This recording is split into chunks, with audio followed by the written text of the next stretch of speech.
Well, hello, plant fiends, and welcome back to my channel. My name is Darylyn, and today we are going to be talking about something that I have been so excited to film for such a long time. That's right, today we are going to be talking about goth plants. In the spirit of Halloween, this is just a topic that cannot be passed over, and the plant community is definitely feeling the same vibe pretty much throughout. There's been tons and tons of Halloween plant videos, goth plant videos in honor of Halloween. I love it. I'm living for it. I'm here for it. But we all know that there are definitely certain plants that are kind of considered classics as far as black plants and goth plants go. You do kind of tend to have your usual suspects kind of show up on these lists, including things such as the Philodendron Dark Lord, the Philodendron Majesty, Begonia Darth Vaderiana, Alocasia Black Velvet, and of course, probably the plant goth plant that really started the plant goth dark foliage frenzy, the Anthurium Ace of Spades. So I thought today I would make a really concerted effort to try and show plants that are kind of less hyped, maybe less talked about, so that we could have some fun and mix it up a little bit. But before we jump straight into obliterating everyone's wish list, I couldn't resist but look up some fun, interesting facts about black leaves in order to satisfy my inner plant nerdiness. So get ready to geek out, plant fiends, and happy Halloween.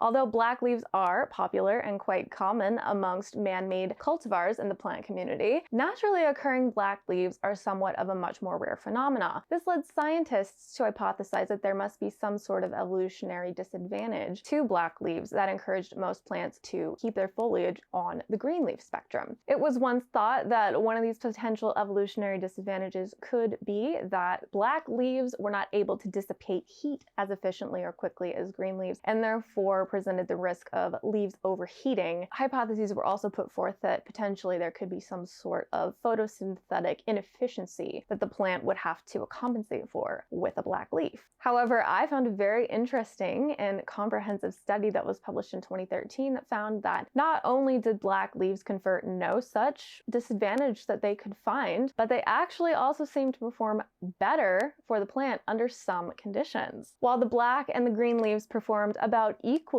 in medium light, they found that the black leaves performed much more efficiently in helping the plant photosynthesize in dim light. The study also found that the black leaves were much more resistant to episodes of photoinhibitory shock, such as prolonged periods of direct sunlight or bright light. Although photosynthesis was reduced in both the green and black leaves, the researchers found that once light levels were returned to the comfortable range for the plant, the black leaves bounced back as if nothing had happened, while the green leaf plants did experience a long-term and permanent depression in their efficiency to photosynthesize that the black plants did not have to contend with. Perhaps this means that black leaves are kind of like a natural sunscreen to help protect leaves from high light and high heat situations. And this could be a reason why many plants have foliage that emerges darker than the mature leaves. Perhaps when leaves are younger and in a more fragile state before they harden off, this dark coloration protects them from intense sunlight that could potentially burn or shrivel or otherwise damage the new leaves as they emerge. I thought that was really interesting, and I guess it doesn't really explain why there aren't more black plants in the wild, considering that it sounds like they have a lot of benefits to the plant. However,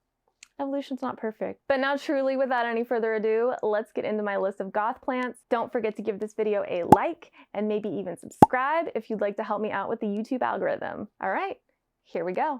All right, I hope everyone at home appreciated my little nerd out moment there for a minute. Thank you so much for putting up with me.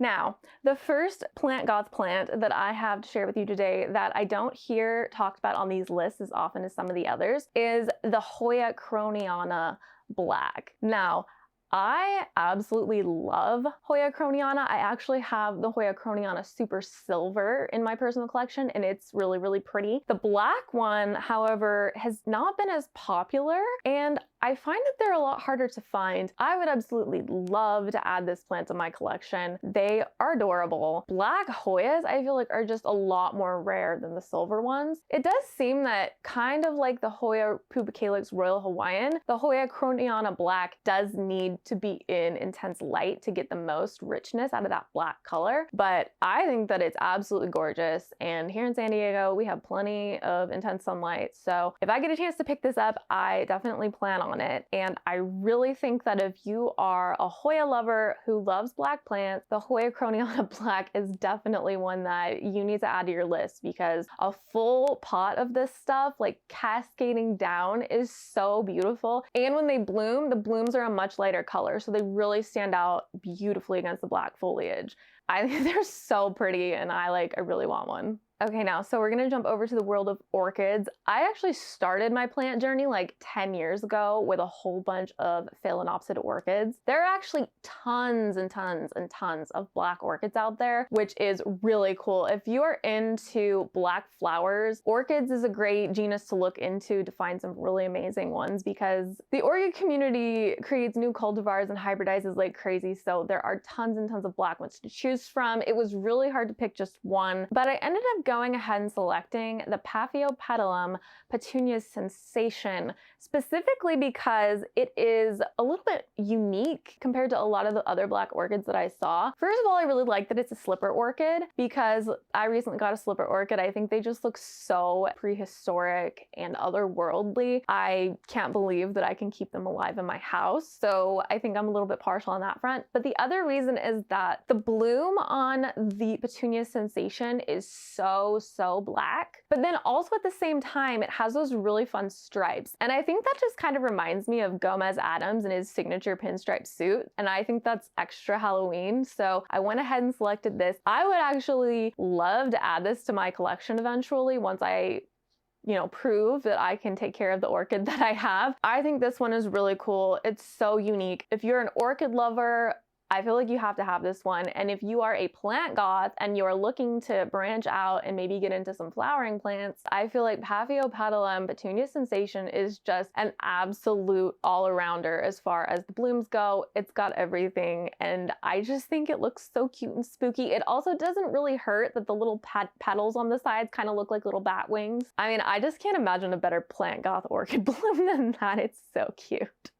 All right, moving swiftly on, I have to show you something I found that I thought was just really cool. This is the Alocasia Chienlii Antoro velvet, and I kid you not, every picture of this Alocasia that I found, it looked this black. They're absolutely beautiful. In a couple of the photos, it did look like the undersides of the leaves were more of a purple, but I don't think that takes away from the gothiness or the gothic vibes at all. They are so black and beautiful, and the stems are dark too on top of it. I think that this is a better choice for a plant goth Alocasia than the Alocasia Black Velvet, because it doesn't have the veins, which, don't get me wrong, I think the silver veins on the Alocasia Black Velvet are stunning. I do think it diminishes the gothic effect. And also the petioles on the Alocasia Black Velvet are like bright white almost, so definitely not goth as far as the stems and the petioles on that plant are concerned. I just think that this would make such a gorgeous statement piece. I also think that the leaf shape is really interesting and really unique, almost a little bit serrated. So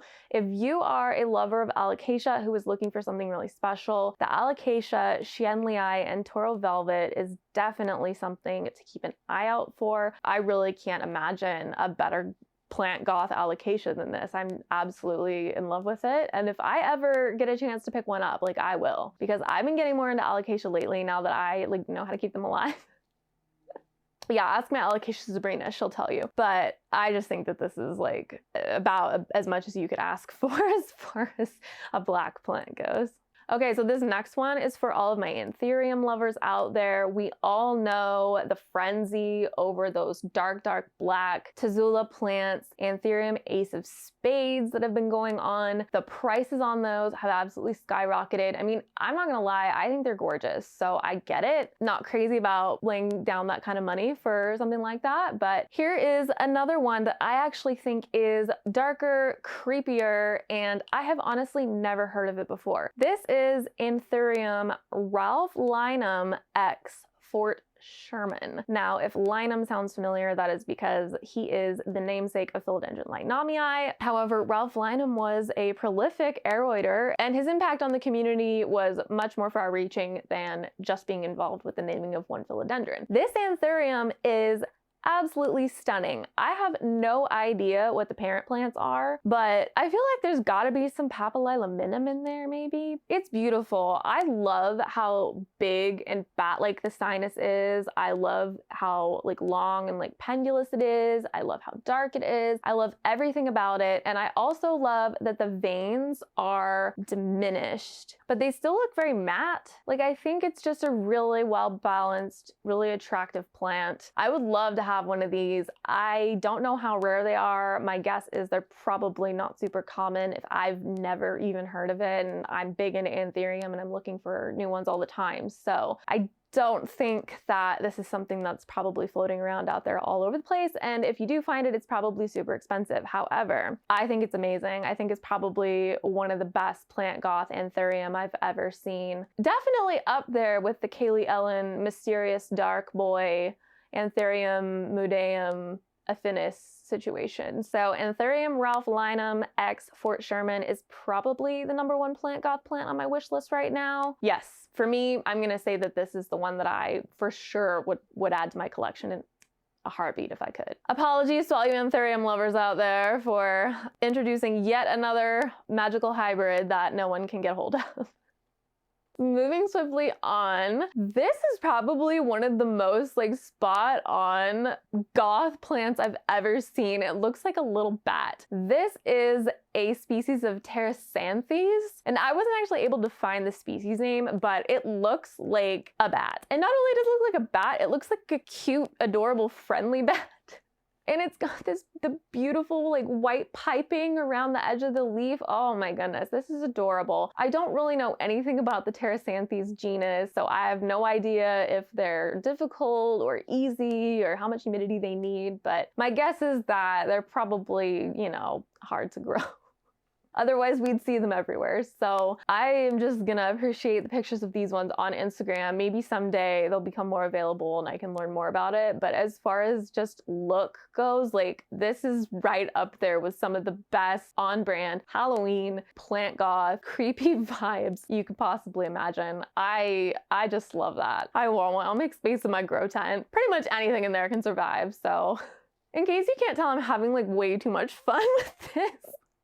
Okay, I gotta get it together. All right, we're getting like more and more specifically Halloween-y as we go, which I think is like good planning on my part. So the next one is for all the begonia lovers out there, and special thanks to my friend Rin for letting me use this photo of her beautiful plant. This is Begonia Hallows Eve. Now, I feel like no plant goth video that's special for Halloween should exclude this plant. It's absolutely gorgeous. Generally, it's the Darth Vaderiana that gets included on these lists, which I completely understand why. That's a beautiful plant too. It's very striking, and a lot of people really love the angel wing begonia, but I feel like this Hallows Eve begonia, you can't really beat it as far as Halloween goth plants. Like, it's got the creepy pointy shape, like almost like clawed hands. It's got the dark color, and the center of it turns orange.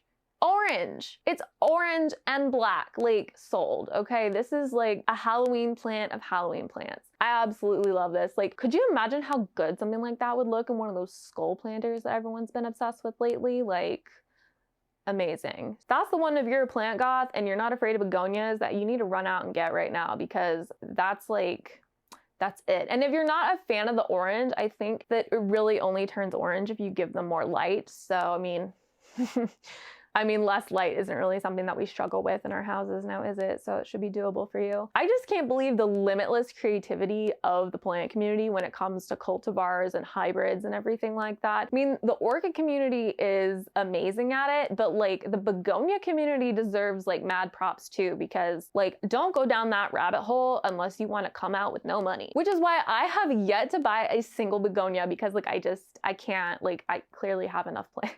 But Begonia Hallows Eve is like 100, like chef's kiss as far as a gothic, spooky, creepy plant goes. All right, so here we are at the grand finale of my lesser known plant goth plants. And this is a plant that it's not really on the market right now. And I'll tell you why in a second, but I think once it hits the market, it's gonna hit the market like an asteroid, because this, my friends, is Philodendron Black Widow. Yes, I thought the same thing. What on earth? How has no one heard of this plant? So the story of this plant, at least from the nursery that currently has most of them, is that a couple of years ago, back before the plant market really exploded, back before the COVID boom, nobody really wanted these plants. And this nursery had the opportunity to buy up a whole bunch of them, specifically because one of the people at the nursery just really liked them, and they've been growing them now for I think 3 or 4 years. These Philodendron Black Widow are absolutely massive. They remind me kind of a Philodendron Giganteum. They get absolutely huge. They kind of have like the same growth pattern as the Giganteum, and the leaves come out like this fluorescent blood red, and then as they harden off, they fade down to what the nursery owner described as the blackest leaf he's ever seen on a philodendron. Now, if you've seen Philodendron Majesty, you know that there are some super black philodendron leaves out there. So the blackest leaf on any philodendron, I mean, that's really saying something. He also mentioned in his Instagram post that he hasn't offered any for sale yet, and that because they've taken such a long time to mature, he did say they're extremely slow growing, he's probably gonna have to sell them for a lot. So unfortunately, I'm sorry for obliterating your wish list with yet another unattainable unicorn, but these just had to be included here. I think this is really exciting. I mean, hopefully eventually they do hit the market, but man, Philodendron Black Widow, just imagine like these giant plants with these blood red, like new leaves, and then they fade down to black, and then at the very, very bottom, there's still like a really beautiful dark green. Don't go searching for goth plants on Instagram, because you will find more than your wallet, wish list, and mental health can handle. All right, well, I hope that was fun for people. I had a ton of fun. Like, I absolutely love dark plants. Like, back before I came up with the concept for Plant Friend down the street, my Instagram used to be called My Dark Hearts, and I literally just had dark heart-shaped philodendrons. It was like the only plants I collected at first. So I had a blast. I'm very sorry if I've obliterated your wish list, but here's my super, super dark pink princess leaf to hopefully apologize and make up for that. Look how dark it is. Like, next to my black shirt, it basically disappears. So, all right, everybody, that is it from me today. Happy Halloween, and I will see you in my next one. We will also be doing something loosely adjacently related to Halloween. So have a good one, everybody. Have fun, be safe, and stay spooky. Bye.